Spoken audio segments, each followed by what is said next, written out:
Hello everyone, আসসালামু আলাইকুম। আশা করি সকালে ভালো আছেন। আজকে চলে আসলাম আমি আপনাদের মাঝে নতুন আরেকটি ইন্টারেস্টিং ও মজাদার ভিডিও নিয়ে। আজকের ভিডিওতে আমি দেখিয়ে দেবো কীভাবে আপনারা মাত্র এক ক্লিকে যে কোনো ফটো থেকে ইমোজি রিমুভ করতে পারবেন। অনেক সময় আমাদের ফ্রেন্ডরা কী করে, তাদের গার্লফ্রেন্ডকে নিয়ে ফেসবুকে স্টোরি পোস্ট মারে। তাদের স্টোরিতে দেখা যায় তাদের গার্লফ্রেন্ডের মুখে স্টিকার লাগানো বা স্টিকার দেওয়া থাকে, যার কারণে আমরা চিনতে পারি না পিকটি কার।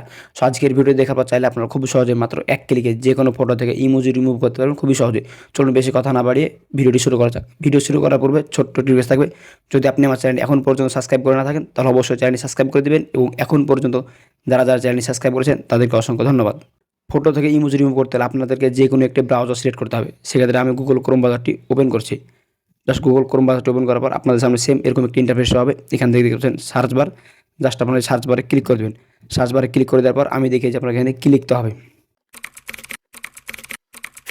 জাস্ট এই লেখাটিকে সার্চ বারে ক্লিক করে দেবেন। সার্চ বারে ক্লিক করে দেওয়ার পর এখান থেকে আপনাদের সামনে সেম এরকম একটি ইন্টারফেস হবে। জাস্ট এখান থেকে আপনারা যে কাজটি করবেন, দেখতে পাচ্ছেন এখান থেকে লেখা আছে remove emoji from picture. Just এই ওয়েবসাইটে ক্লিক করে দেবেন। ওয়েবসাইটে ক্লিক করে দেওয়ার পর আপনাদের সামনে সেম এরকম একটি ইন্টারফেস হবে। চাইলে আপনারা এখান থেকে ফটোরও আর ভিডিওরও একসাথে ইমোজি রিমুভ করতে পারেন। জাস্ট এখান থেকে ক্লিক করে দেবেন। এখানে ক্লিক করে দেওয়ার পর এখান থেকে দেখতে পাচ্ছেন আপনারা যে ফটোটির ইমোজি রিমুভ করতে চাচ্ছেন, জাস্ট এখান থেকে সেই ফটোটি সিলেক্ট করবেন। আপলোড হেয়ার, জাস্ট এখানে ক্লিক করে দেবেন। এখানে ক্লিক করে দেওয়ার পর আপনারা গ্যালারি শো হবে। এখান থেকে আপনারা যে ফটোটির ইমোজি রিমুভ করতে চাচ্ছেন, জাস্ট সেই ফটোতে সিলেক্ট করে দেবেন। সিলেক্ট করে দেওয়ার পর এখান থেকে পাচ্ছেন ডোন বাটন, কর্নারে ক্লিক করে দেবেন। কর্নারে ক্লিক করে দেওয়ার পর এখান থেকে দেখতে পাচ্ছেন ব্রাশ সাইজ। এখান থেকে আপনারা ব্রাশ সাইজটি সিলেক্ট করে দেবেন। সাইজ সিলেক্ট করার পর এখান থেকে সম্পূর্ণ ইমোজিটি আপনারা এখান থেকে টিকমার্ক করে দেবেন। সম্পূর্ণ ইমোজিটি এখান থেকে টিকমার্ক করে দেওয়া হয়ে গেলে ভালোভাবে কিন্তু আপনারা দেখে শুনে সুন্দরভাবে সম্পূর্ণ ইমোজিটি যেন এখান থেকে টিকমার্ক করে দেওয়া হয়, বা এখান থেকে সম্পূর্ণ ইমোজিটি কালারিং করে নেবেন। কালারিং করে হয়ে গেলে এখানে দেখতে পাচ্ছেন রিমুভ অবজেক্ট নাও। জাস্ট আপনারা এখানে ক্লিক করে দেবেন। এখানে ক্লিক করে দেওয়ার পর এখানে দেখতে পাচ্ছেন একটু সময় নেবে। একটু সময় নেওয়ার পর কিন্তু খুব সহজেই সেই ফটো থেকে ইমোজিটা রিমুভ হয়ে যাবে। জাস্ট একটু সময় নেবে। দেখতে পাচ্ছেন এখানে অলরেডি আমাদের কিন্তু কাজ হচ্ছে। 59, 60, 61 এখান থেকে 100 হওয়া পর্যন্ত অপেক্ষা করতে হবে। দেখতে পাচ্ছেন এখান থেকে 100 হয়ে যাওয়ার পর কিন্তু এখান থেকে পুরোপুরি ফেসের অবস্থা কিন্তু খারাপ হয়ে গেছে, একেবারে ফেসটা বিচ্ছিরি হয়ে গেছে। সো এবার আপনাদেরকে বলতে চাই, যখনই ইমোজি রিমুভ করা কোনো ভিডিও দেখতে পাবেন ইউটিউবে, অবশ্যই আপনারা জেনে রাখবেন এটি সম্পূর্ণ ভুয়া।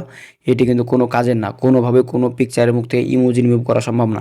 ইমোজি রিমুভ করতে গেলেই মুখের অবস্থা একেবারেই অবস্থা খারাপ হয়ে যায়। আপনারা যদি দেখেন তাহলে দেখতে পাচ্ছেন এখান থেকে মুখের অবস্থা একেবারেই বাদ হয়ে গেছে। এখান থেকে চিনার উপায় নেই, এটি ছেলে নামে। সো ইমোজি রিমুভ করে সব ভিডিও আছে সম্পূর্ণগুলোই ভুয়া।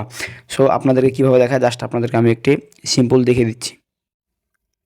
তাদের ভিডিও সম্পূর্ণ ফেক থাকে। তাদের ভিডিওতে প্রথমে ইমোজি অ্যাড করে তারপরে ইমোজি রিমুভ করে দেখিয়ে দেয় যে এই মাধ্যমে কাজ করলে এভাবে সুন্দরভাবে ইমোজি রিমুভ করা যায়। সো ভিউয়ার্স, ইউটিউবে যতগুলো এইসব ভিডিও পাবেন সবগুলো ফেক মনে করবেন, কারণ কোনো রিয়েল না। কোনোভাবেই মুখ থেকে ইমোজি রিমুভ করা সম্ভব না। সো ভিউয়ার্স, আজকে ছিল মূলত এই বিষয়ে ভিডিও নিয়ে ইমোজি রিমুভ করা যায়। এটি তো সম্পূর্ণ এটা ফেক, এটা সত্য কোনো ঘটনা না। সো ভিউয়ার্স, ভিডিওটি কেমন হলো অবশ্যই কমেন্ট বক্সে জানাবেন। ভিডিওটি আপনার একটু ভালো লাগে থাকে অবশ্যই লাইক দিয়ে চ্যানেল সাবস্ক্রাইব করে দেবেন। দেখা হবে সামনে নতুন একটি মজাদার ইন্টারেস্টিং ভিডিও নিয়ে। ভালো থাকবেন। আল্লাহ হাফিজ।